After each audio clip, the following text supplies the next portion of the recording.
राहुल गांधी जी, पप्पू जी, क्या 70 साल से तुम्हारी सरकार में शराब नहीं बिकती थी? क्या 70 साल से गांजा नहीं बिकता था? क्या 70 साल से स्मैक नहीं बिकती थी? आज वहाँ उत्तर प्रदेश के अंदर बाबा जी की सरकार चल रही है, तो इसलिए टारगेट गा रहे थे, खुशी में गा रहे थे। ये कह रहा है कि वो शराब पी के नाच रहे थे। देखो, ये हमारे धर्म के ऊपर सीधा सीधा अटैक है, हमारे नौजवानों के ऊपर अटैक है। अगर हमें इनको हमारी खुशी भी बर्दाश्त नहीं है, कुछ भी बोल देते हैं, उनको उसका आंसर नहीं मालूम होता, उन्होंने बस बात कर दी। दर्शकों, मैं 21 वक्त मौजूद हूँ दिल्ली के कन्नॉट प्लेस में और आज का हमारा मुद्दा है राहुल गांधी ने वाराणसी में शराब मामले को लेकर कुछ अभद्र बयान दिया है। इसी मुद्दे पे सीधा जनता से जुड़ते और जानते हैं।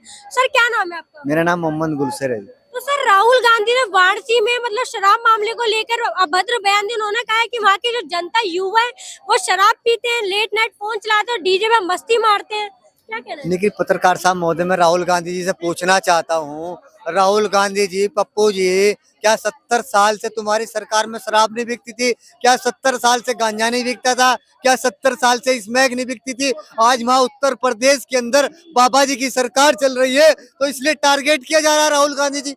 ये सिर्फ मोदी जी को और योगी जी को टारगेट कर रहे हैं राहुल गांधी जी। और एक बात और बताना चाहता हूँ मैं राहुल गांधी जी से, राहुल गांधी जी, आपका रहना भी हमारे लिए बहुत अच्छा है, क्योंकि जहां जहां आप जाओगे वहीं वहीं नरेंद्र मोदी जी जीत कर आएंगे और इंशाल्लाह 400 को पार करेंगे। हमें अगर चुनाव जिताएंगे तो राहुल गांधी जी जिताएंगे, क्योंकि इस तरीके का बयानबाजी देकर, इस तरीके का टारगेट करके मोदी जी और योगी को उत्तर प्रदेश की बात करते हैं। वही उत्तर प्रदेश है जहां पर दिन दहाड़े फिरौती कर दी जाती थी, दिन दहाड़े गोली मार दी जाती थी और किसान का पेमेंट नहीं होता था, महिलाओं को सम्मान नहीं मिलता था। आज वही पश्चिम उत्तर प्रदेश है जहां सारे माफियाओं को बुलडोजर चला दिया गया, सारे माफियाओं को जेल में डाल दिया गया। ए राहुल गांधी जी, जब तू कहा था, जब उत्तर प्रदेश के अंदर माफिया दिन दहाड़े फिरौती मांगते थे, दिन दहाड़े यूपी को लूट लिया जाता था, आज यूपी इतना अच्छा विकास कर रहा है। आज राहुल गांधी जी यूपी की बात कर रहे हैं। अरे राहुल गांधी जी, जाकर देख यूपी में कितना विकास किया है बाबा जी ने। राहुल गांधी तो ये भी कह रहे कि अडानी अंबानी के बच्चे सिर्फ फोन मतलब नोट गिनते हैं और गरीब जो युवा है वो गेम खेलते हैं, फोन चलाते हैं। तो 70 साल से क्या गरीब बेचारा यहाँ ओडी में पीएमडब्ल्यू में घूम रहा था? क्या 70 साल से यहाँ का गरीब जहाज में घूम रहा था? अरे 2014 के बाद गरीबी दूर हुई है इस देश की। 70 साल से तुमने देश को लूटने का काम किया है, देश को ठगने का काम किया है। अगर आज देश को बचाने का काम मोदी जी ने किया है, तो आज ये टारगेट कर रहे मोदी कैसे हारे? देश को तो ठग रहा है मोदी जी है। मोदी जी देश को बचा रहे इन चोरों से। अगर भारत को बचाना है तो मोदी को लाना होगा, और भारत को लुटाना है तो राहुल गांधी को लाना होगा। तो मतलब स्मृति ईरानी ने भी राहुल गांधी की तंज कसते हुए कहा है कि इंदिरा गांधी ने अच्छी परवरिश नहीं दी है राहुल गांधी को। अगर अच्छी परवरिश देती तो प्रधानमंत्री की वोट मांगने की जरूरत नहीं थी। ये जनता जनार्दन है, पप्पू को ही प्रधानमंत्री बना देती, लेकिन ये पप्पू इसको कैसे बनाए कि प्रधानमंत्री? नरेंद्र मोदी जैसा चौकीदार और नरेंद्र मोदी जैसा अवतार और वो देवता इंसान नहीं मिलेगा भारत की जनता को। अगर मोदी जी हार गया तो इस भारत की जनता को खून के आंसू पीना पड़ेगा, और ऐसा प्रधानमंत्री तुम्हें नहीं मिलेगा। इतना विकास किसी प्रधानमंत्री ने नहीं किया है।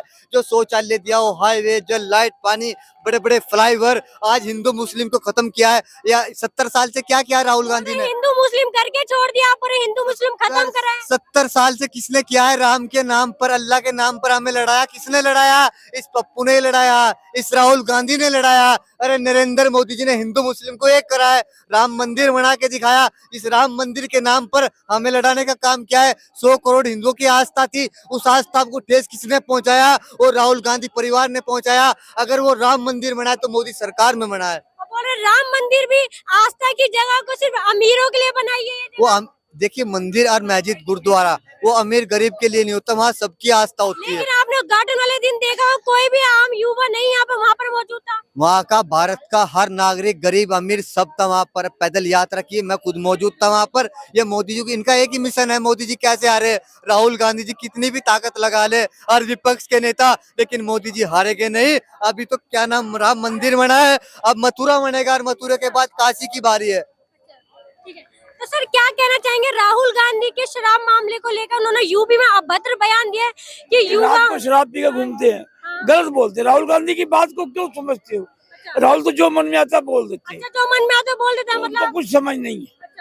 वो स्टोव पे तो कोयला डालते हैं, उनकी बात का कोई महत्व नहीं है। लेकिन उन्होंने अडानी के बच्चों को बोला कि वो नोट गिनते हैं और जो वैसे गरीब युवा है वो डीजे में जाते हैं। मैंने अभी तो आपसे यही कहा कि राहुल गांधी कुछ भी बोल देते हैं, उनको उसका आंसर नहीं मालूम होता, उन्होंने बस बात कर देनी है। चाहेंगे राहुल गांधी के शराब मामले को शराब देखो ये बात सुनो, जब राम मंदिर बना तो भारत के 100 करोड़ लोगों को उसकी खुशी हुई।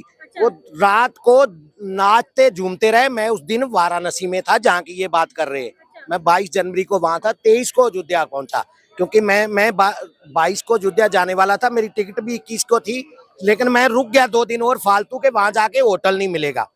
वहां मैंने देखा, पूरी रात मैंने भी देखा, 2 बजे तक लोग नाच रहे थे, गा रहे थे, खुशी में गा रहे थे। ये कह रहा है कि वो शराब पी के नाच रहे थे। देखो ये हमारे धर्म के ऊपर सीधा सीधा अटैक है, हमारे नौजवानों के ऊपर अटैक है। अगर हमें इनको हमारी खुशी भी बर्दाश्त नहीं है। अब मतलब यूपी के जनता युवाओं को बदनाम किया जा रहा है। बिल्कुल बदनाम किया जा रहा है इसको। ये कहते हैं ना, वो उसको बोलने का नहीं, वो बोलते हैं, अटैक करते हैं। हमारे धर्म के नौजवानों पे अटैक किया गया। हमारी खुशी इनको बर्दाश्त नहीं है कि अगर हमारा राम मंदिर बना है तो हमारे नौजवान नाच रहे। तो राम मंदिर से भी खुशी नहीं थी। मैं वही तो बोल रहा हूँ बेटा कि इनको वो खुशी बर्दाश्त नहीं। वो तो हमें, उनकी चल नहीं रही, वो सनातन को खत्म कर देते। उनकी माँ भी मिशनरियों को लेके आई। जहाँ जहाँ धर्मांतर होता था, हमारे साधु संतों को तो उस पे आरोप लगा लगा के अंदर बंद करा गया। आप बोल रहे कि वो सनातन को खत्म करे, लेकिन अब आम आदमी पार्टी के, आप केजरीवाल को देखिए, वो अब सुंदरकांड का पाठ कर रहे हैं, तो कहाँ है सनातन को? देखो ये लोग काल नेमी हैं। इनका काल नेमी का पता क्या होता है? दांत दिखाने की और खाने की और। ये वो आदमी है जो कहता था, मेरी नानी कहती है यार वो मस्जिद जो गिराई है वहां मैं जाऊंगी नहीं। अब क्यों गया वहां? नहीं जाना चाहिए था। क्यों? कि वोट भी लेना है, अंदर से प्यार नहीं है, वोट लेना है। वही चक्कर है। मैं पंजाब का रहने वाला हूँ, मैं कट्टर हिंदू हूँ। मेरे को इसने, मेरे 46-47% वोट है हमारे पंजाब में, 32% वोट हमने इसको दिए। इसने हमें राम मंदिर की बधाई नहीं दी। राम हमारे सबके पूर्वज है, चाहे वो हिंदू है, चाहे सिख, चाहे यहाँ के मुसलमान है, सबके राम आराध्य, उनके बड़े हैं, हमारे पूर्वज है। सब पहले हिंदू थे, बाद में ही धर्म आए ना। तो अगर अब देखो हमारे एक आराध्य का इतना बड़ा मंदिर बन रहा है, 500 साल बाद हमें खुशी मिल रही, वो हमें बधाई नहीं दी, तो अब जाके वहां ड्रामे कर रहे हैं, उसको मैं सही नहीं मानता। तो ये थी यहाँ पे मौजूद लोगों की। आपको वीडियो कैसे लगे हमें कमेंट बॉक्स में जरूर बताएं।